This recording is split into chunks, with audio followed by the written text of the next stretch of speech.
এই ঈদে মিলাদুন নবী শুনেলেন, আমি মৌলবি শওকতের বেটা ইয়াসিন বলে যাচ্ছি, সম্পূর্ণ বেদাত। নেকির উদ্দেশ্যে যারা করবে এর থেকে বড় বেদাত কিছু নাই, বরঞ্চ গুনাহ হবে। কিন্তু কিছু মৌলবি দাড়িওয়ালা ইহুদির দালাল বেরিয়েছে, এরা জগৎকে বুঝায় যে নবী দিবস পালন করা বিদআত, মিলাদুন নবীর মাহফিল করা বিদআত। তো তুই তোর বাপের মাদ্রাসার নামে জালসা করিস, ওটা কোন হাদিস আছে? ওরা মাদ্রাসার 5 লাখ উঠে তাই? সিরাতুন নবী কনফারেন্স কোন হাদিস আছে? তাফসীরুল কোরআন মাহফিল কোন হাদিস আছে? আমার চ্যালেঞ্জ থাকলো, কোন মৌলবি যদি কিয়ামতের সকাল পর্যন্ত তাফসীরুল কোরআন মাহফিল এবং সিরাতুন নবী কনফারেন্স এবং মাদ্রাসার উন্নতি কল্পে বিরাট ধর্মীয় জালসা, এই জালসাগুলি যেই নামে তারা করে, যদি একটা কোন জাল হাদিসে দেখাইতে পারে, আমি চ্যালেঞ্জ করে ক্ষমতা নাই। কিন্তু এইগুলো না জেনে না কেন জানেন? মাদ্রাসার জালসা হলে ইনকাম হয়, টাকা দেয়। ওই যে নবী দিবসের খাবার না যায়, মুহররমের খাবার না যায়, মৃত্যু ব্যক্তির নামে খাবার না যায়, আর তোমার মাদ্রাসার নামে যে 5টা 10টা করে গরু মারো, ওটা কোন হাদিসে জায়েজ আছে? জি, যেই জিনিসটা জায়েজ আছে মিলাদুন নবীর নামে করলো জায়েজ, মাদ্রাসার নামে করলো জায়েজ। জোরে বলে মিলাদুন নবীর মাহফিল মানে কি? আজকে 12ই রবিউল আউয়ালে নবী পাক সাল্লাল্লাহু আলাইহি সাল্লাম দুনিয়াতে জন্মগ্রহণ করেছেন।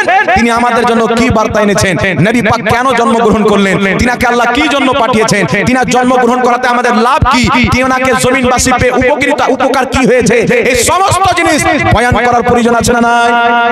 আরে আমরা তো জানি আমাদের যে পিঢ়ি জন্ম নিচ্ছে, ছোট ছোট বাচ্চা হয়েছে, এদেরকে জানাতে হবে কি হবে না যে একজন আমাদের নবী আসছিলেন। আরে দুনিয়া ছাড়া যেতে পারে, একজন ইমানদার কোনদিন মুস্তাফার জিকির ছাড়তে পারে না। বলুন সুবহানাল্লাহ। মুস্তাফার গুণগান ছাড়তে পারে না। তাই কেউ নবী দিবসে খুশি পালন করে কোন দোষের কাজ হলো ভাই? আমি কিতাব পড়েছি আলহামদুলিল্লাহ, ইমাম জালালউদ্দিন সুয়ুতী জায়েজ বলেছেন। আর শুধু একটি না, আল হাবিলিল ফাতাওয়াতে কয়েক জায়গাতে বলেছেন মিলাদুন নবী পালন করা যায়। একটি পুরো কিতাব লিখেছেন, কিতাবটির নাম হচ্ছে হুসনুল মাকসাদ ফি আমালিল মাউলিদ। জোরে বলুন সুবহানাল্লাহ। পুরো কিতাব ইমাম ইবনে হাজার আসকালানী নবীর মিলাদের উপরে পুরো কিতাব লিখেছেন। ইমাম ইবনে হাজার আসকালানী যাকে শাইখুল ইসলাম বলা হয়, যার কিতাবকে সবাই ছাপায় আর পড়ে, বুখারী শরীফের সারা আপনার ফাতহুল বারি যারা সবাই পড়ে, জিনার লেখা কিতাব সবাই পড়ে, এত বড় একজন ইমাম, তিনি নবী মুস্তাফার ব্যাপারে কি ফতোয়া দিয়েছেন, ইনার ফতোয়াকে ইমাম সুয়ুতী রাহমাতুল্লাহ আলাইহি নিজের কিতাব হুসনুল মাকসাদ ফি আমালিল মাউলিদ কিতাবের মধ্যে লিখছেন যে ইমাম ইবনে হাজার আসকালানী নবী মুস্তাফার মিলাদের ব্যাপারে, নবী দিবসের উপরে কুরআন থেকেও দলিল বের করেছে, হাদিস থেকেও দলিল বের করেছে। বলুন সুবহানাল্লাহ। তো ইমামগণ তো পেয়েছেন, আপনি কার পথে যাচ্ছেন? আর নাম কি দিয়েছে কিছু লোক? সালাফি। সালাফি মানে কি জানেন? পূর্বের আসলাফকে মাননেওয়ালা, বুজুর্গদেরকে মাননেওয়ালা, পূর্বের ইমামদেরকে মাননেওয়ালা। কিন্তু আপনি যখন ইতিহাস পড়বেন, আজকের 200 বছর পূর্বে চলে যান, কেউ মিলাদুন নবীর বিরোধিতা করে। 300 বছর পূর্বে, 400 বছর পূর্বে, 500 বছর পূর্বে যত বড় বড় ইমাম ছিল, সবাই এক বাক্যে ঐক্যমত হয়ে স্বীকার করেছেন যে নবী পাকের জন্ম দিবসে যারা আনন্দ প্রকাশ করে, এটা কোনোদিন নাজায়েজ হতে পারে না। জোরে বলুন সুবহানাল্লাহ। আল্লাহ পাক সকলকে বুঝার তৌফিক দান করুক। তাই শুনেন, যেটা পূর্বের ইমামরা আকীদা দিয়েছেন ওটার উপরে চলে।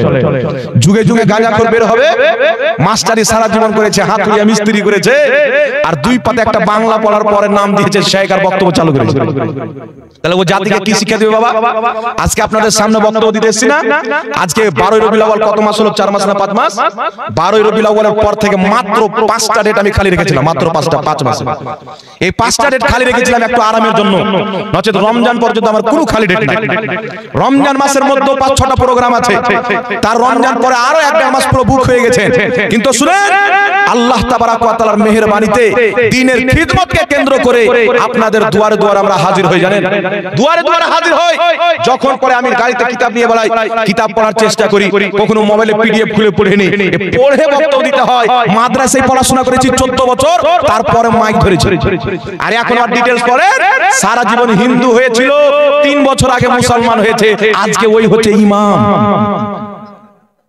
জি, আজকে ওই হচ্ছে সবচেয়ে বড় বক্তা, জগৎকে দ্বীনের শিক্ষা দিচ্ছে, দেখে কোরআন পড়তে পারেন না, সূরা ফাতিহা পড়ার ঢং নাই। এরা জাতির শিক্ষক হয়ে দাঁড়িয়েছে, এরা বক্তা হয়েছে, আর মানুষ মনে করছে মিষ্টি মিষ্টি কথা বলছে। বেটা, কিয়ামত পর্যন্ত মিষ্টি মুখ বলা বের হবে। কোন পাকে ঈমান চুরি করে নিয়ে চলে যাবে? सोना जंगल रात अंधेरी छाई बदली काली है सोने वालों जागते रही हो चोरों की रखवाली सुनसान जंगल अंधकार रात বৃষ্টি ছেয়ে আছে বাদল ছেয়ে আছে এই সোনাওয়ালা ঈমানওয়ালা জেগে থাকো চতুর সাইডে ঈমানের চোর দাঁড়িয়ে আছে এদের জন্য আমার নবী বলেছিলেন যে কিয়ামতের পূর্বে এমন লোক বের হবে বুখারীর মধ্যে হাদিস যে তোমাদের সামনে এমন এমন হাদিস পড়বে এমন এমন ফতোয়া উপস্থাপন করবে না তোমরা শুনেছো না তোমাদের বাপ দাদা শুনেছে নবী পাক বলছে দাজ্জালুনা কাজ্জাবুন তারা কুরআন হাদিসের নামে মিথ্যাচার করবে দাজ্জালিয়াত করবে রাসূল পাক বলছে তোমরা নিজেকে তাদের থেকে দূর রাখিও আর তাদেরকে নিজে থেকে দূর রাখিও বলুন সুবহানাল্লাহ আর আপনি চাচা ভাই বোন যখন চাপান খাবেন আর ক্যাচড়াগুলি আপনার মধ্যে ভরবে দুদিন পর আপনিও চায়ের দোকানে বলবেন নবী দিবস পবি দিবস কিছু নাই এরকম হয় না বাবা তাই খবরদার